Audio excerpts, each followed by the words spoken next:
Practical के संबंधी में जानकारी देना चाहूँगी, वो भी केमिस्ट्री प्रैक्टिकल जो होता है। तो केमिस्ट्री प्रैक्टिकल में क्या होता है कि आपको जो कि फर्स्ट या सेकेंड ईयर फाइनल एमएससी तक लेवल में काम आता है, तो उसमें सबसे पहले प्रयोगशाला की जो अभिकर्मक जो होते हैं, रिएजेंट जो होता है प्रयोगशाला में, तो सबसे पहले होता है ग्लाइसिक एसिटिक अम्ल जो होता है वो होता है, ठीक है। और इसको लगभग इसकी जो पावर जो होती है 70 N होती है। हाइड्रोक्लोरिक अम्ल जो होता है इसका विशिष्ट गुरुत्व होता है 1.16 होता है। नाइट्रिक अम्ल जो होता है 1.42 होता है, ठीक है। तो ये मैं प्रयोगशाला में सांद्र अम्ल जो होते हैं, कंसनट्रेट जो अम्ल होता है उसके बारे में बता रही हूँ। सल्फ्यूरिक अम्ल जो होता है 1.84 विशिष्ट गुरुत्व होता है इसका। और भारानुसार इनकी सांद्रता जो होती है, तो देखो सांद्रता के अकॉर्डिंग में सल्फ्यूरिक अम्ल जो होता है 96 होता है, नाइट्रिक अम्ल जो होता है 70 होता है, देन हाइड्रोक्लोरिक अम्ल 36 हो। इसी प्रकार मैं तनु अम्ल बताऊंगी। तनु मीन्स डाइल्यूट जो होते हैं, जैसे एस्टिक अम्ल जो होता है 1 लीटर बिलियन बनाने के लिए, तनु करने के लिए 285 ml ग्लाइसिक एस्टिक अम्ल जो होता है उसके जल डालो और आयतन 1 लीटर हो जाता है। मीन्स डाइल्यूट का मीन्स आप समझ रहे होंगे जिनमें जल की मात्रा होती है, और कंसनट्रेट मीन्स जिसमें पानी की मात्रा बिल्कुल नहीं होती है। हाइड्रोक्लोरिक अम्ल जो होता है तो ये 430 ml सांद्र जल डालने पर ये आयतन 1 लीटर हो जाता है। नाइट्रिक अम्ल जो होता है इसमें 310 सांद्र अम्ल में जल मिलाने पर ये बनता है। इसी प्रकार सल्फ्यूरिक अम्ल जो होता है 140 ml अम्ल में जल डालने पर बनाया जा सकता है।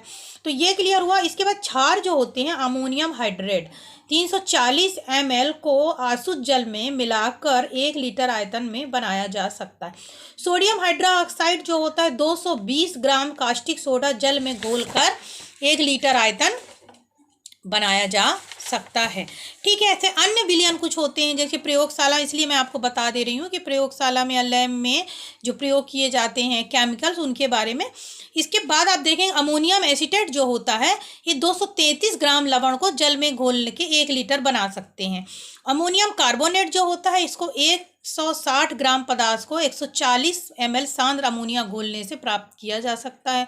इसके बाद है अमोनियम क्लोराइड। अमोनियम क्लोराइड को 270 ग्राम जल को घोलकर आयतन को 1 लीटर किया जा सकता है। इसके बाद है अमोनियम कार्बोनेट। अमोनियम ऑक्सलेट जो होता है इसको 35 ग्राम पदार्थ को जल में घोलकर 1 ग्राम किया जा सकता है। मैंने बनाने की विधियाँ हैं ये कि जैसे आपको दे दिया अमोनियम सल्फाइड यानी पीले कलर का है, 150 ml अमोनियम सल्फाइड में H2S गैस प्रभावित करके उसे ठंडा करके क्या सैचुरेटेड करते हैं। उसके बाद इसमें 10 ग्राम फूलों वाली गंध और 250 ml सांद्र अमोनिया डालते हैं। हिलाने पर ये क्या अमोनियम सल्फाइड प्राप्त किया जा सकता है 1 लीटर।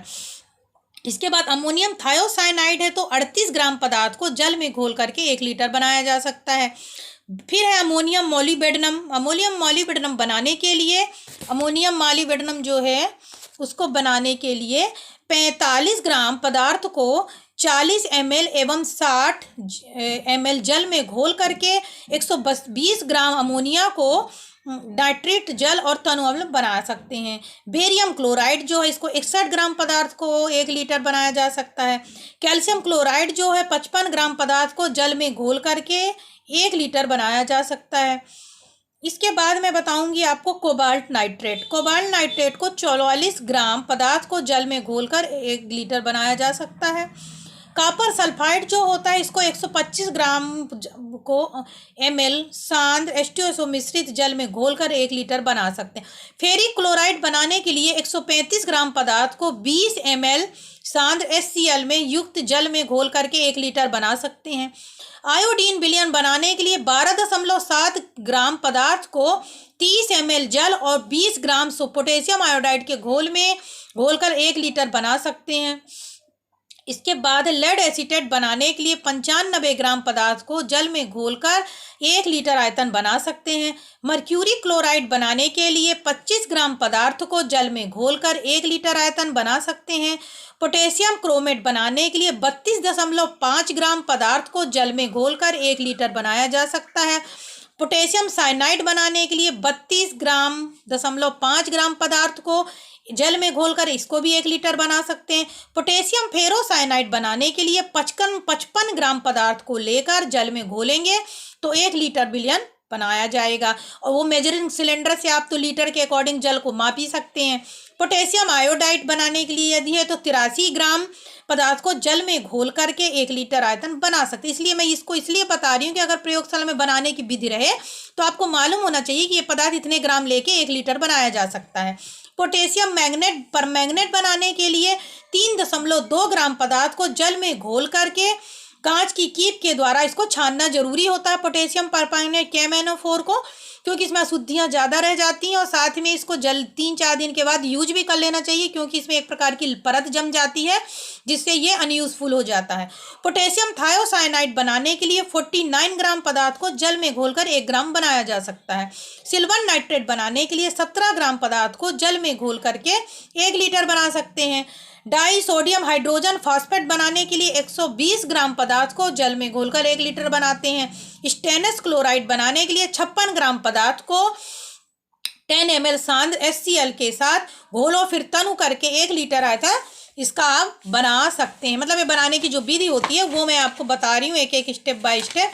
इसके बाद फेरस सल्फेट जो होता है इसको बनाने के लिए 140 ग्राम पदार्थ को 10 ml सांद्र H2SO4 युक्त जल में घोलने पर आयतन 1 लीटर प्राप्त होता है।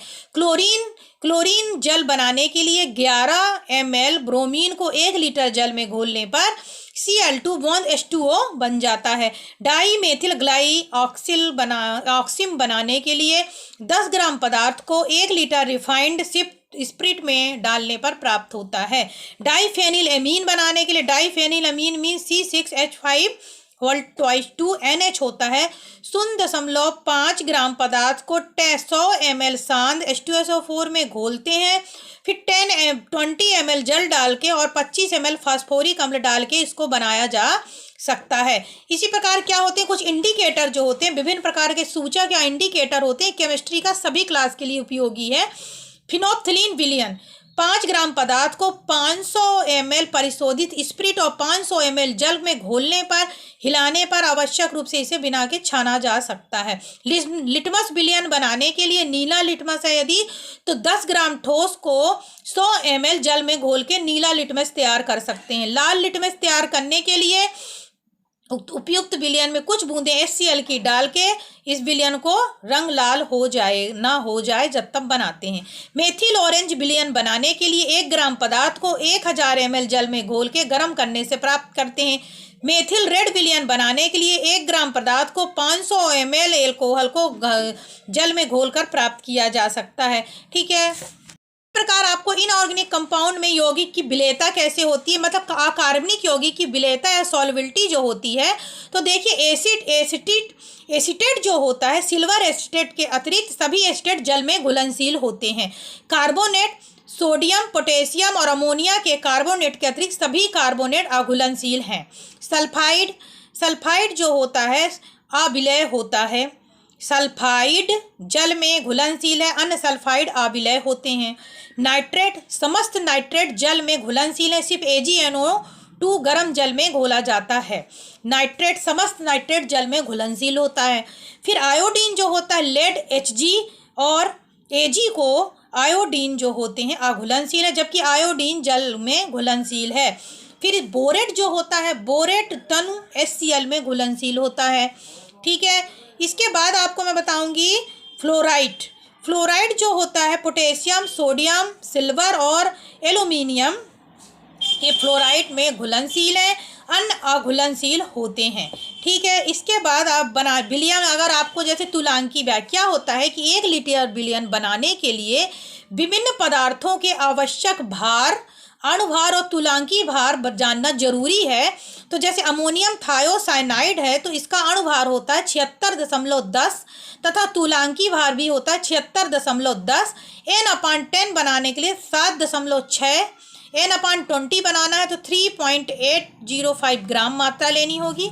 N/30 का यदि मिलाना है तो 2.536 बनाना पड़ेगा। तो ये क्या बनाने की विधियां मैं बता रही हूँ कि एक तरफ आप पदार्थ, फिर उसका अणुभार, फिर उसका तुलांकी भार, फिर बिलियन बनाने के लिए ग्राम की आवश्यकता होती है।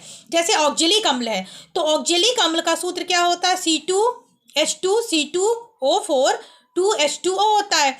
ऑक्जेलिक अम्ल का अणुभार कितना होता है, 126.08 होता है। इसका तुलांकी भार कितना होता है, 64.04 होता है।